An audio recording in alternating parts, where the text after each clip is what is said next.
Ya, labelnya itu judulnya ini.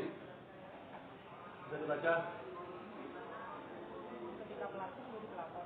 Ya, judulnya itu ini sesuai dengan isi fakta sidang.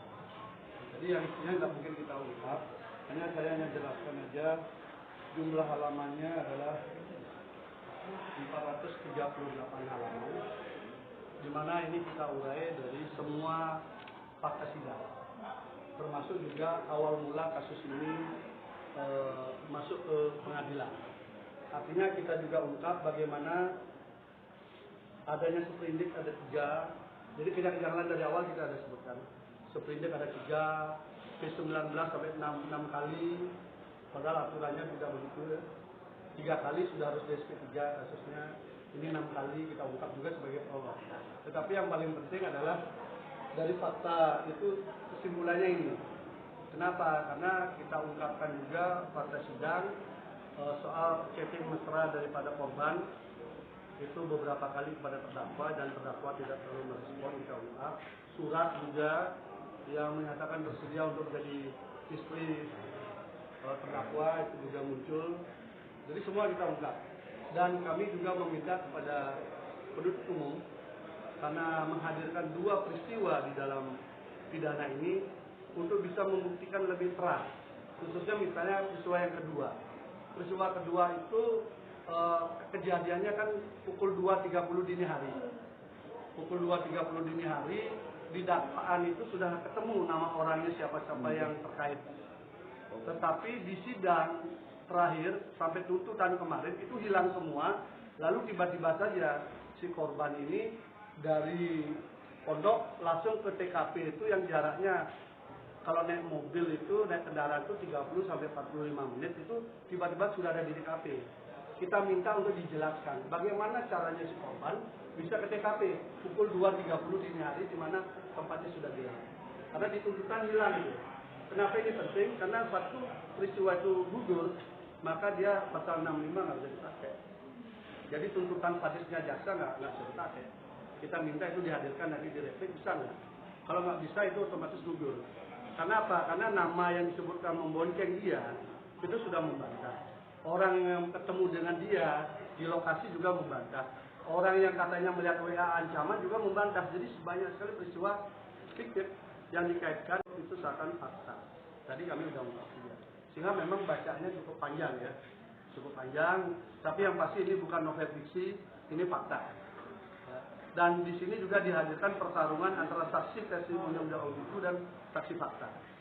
Jaksa sendiri mengakui dalam tuntutannya bahwa mayoritas saksi mereka adalah testimonium itu dan meminta kepada majelis hakim agar memakai saksi testimonium itu.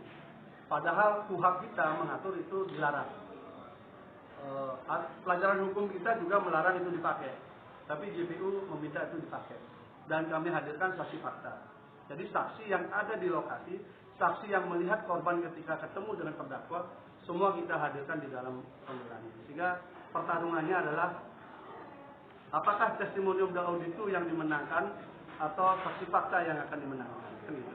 Kalau testimonium itu yang dimenangkan, maka akan lahir peradilan sesat.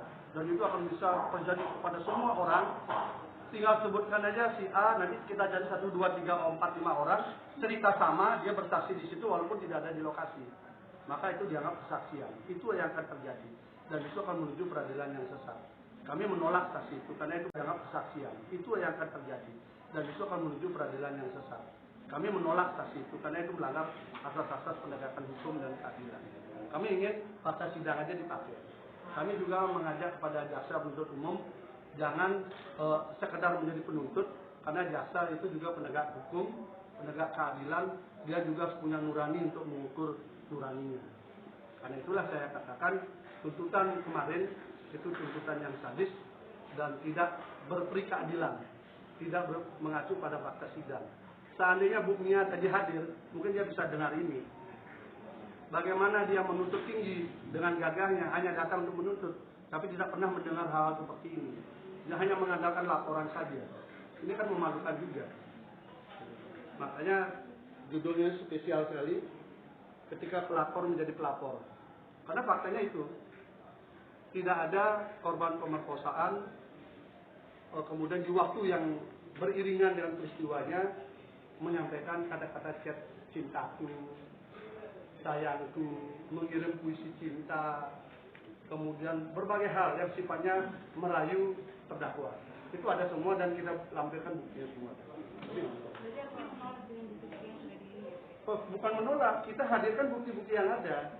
Justru yang dari JPU yang tidak ada buktinya, makanya dia pakai testimonium de auditu. Artinya saksi yang tidak ada di lokasi. Jadi saksi yang dihadirkan itu saksi satu ada di Pati, ada di Kudus, ada di Demak. Itu saksi yang di sini ada di Jawa Barat, ada di Lampung. Waktu peristiwa dan saksi mengakui juga. Dan itu dipakai sebagai bahan untuk kemudian JPU menuntut 16 tahun Mas Devi. Makanya saya minta kepada warga Sidikiyah lawan terus dulu dengan doa. Karena seperti yang disampaikan Pak Kiai, ketika peristiwa penyerbuan oleh polisi ke sana dengan memasuki daerah-daerah yang dianggap sakral bagi warga di sana, beliau mengatakan, Pak Kiai yang menyampaikan dan saya juga sudah mendengar juga, setelah ini bintang-bintang berjatuhan, melati berserakan, untung-untung terapung, dan belum berhenti sampai di sini. Ya kita lihat saja, hari ini sudah berapa bintang berjatuhan, melati berserakan, yang untung-untung terapung diterjemahkan sendiri. Apakah sampai berakhir kapan kami nggak tahu. Tapi itulah keyakinan dari beliau dan warga yang ada di sana. Replik. Oh iya pasti. Kan kita nggak tahu isinya apa. Makanya kami minta, tadi kami minta di sana, tolong jelaskan. Kayak peristiwa kedua, di dalam dakwaan dia sebutkan si korban mendapatkan chat ancaman, dia kemudian menyampaikan kepada saksi A menyuruh datang, lalu saksi B mengantarkan naik motor, kemudian saksi C ada di situ. Di sidang saksi A, B, C menolak semua, peristiwa itu tidak pernah ada. Makanya kemudian di tuntutan JPU mengubah cerita itu dari dapat chat dia sampaikan pada saksi orang lain, lalu tiba-tiba sudah ada di TKP pemerkosaan terjadi. Makanya saya tanya, bagaimana cara si korban datang ke TKP untuk seorang perempuan pukul 2.30 dini hari? Kita minta di replik muncul nggak? Kalau di replik nggak muncul berarti ya sudah jujur dong. Kan kita nggak boleh mengkriminalisasikan warga negara, kan itu melanggar HAM juga. Kalau memang nggak terbukti ya sudah, kan juga bukan jaksa penyidiknya kan polisi. Yang mimpin itu nyerang Sidikiyah kan sudah tumbang semua satu persatu dari jabatannya. Kan bukti, teman-teman lihat sendiri kan. Dan saya sudah katakan awal sidang kan, saya sudah katakan, nah itu karena itu petunjuk Pak Kiai. Dan buktinya Niko sekarang kena juga. Kalau hari ini dia kemudian besar akan terkena kasus HAM ya karena melanggar HAM juga waktu di pondok. Cara-cara dia kan melanggar HAM juga di pondok.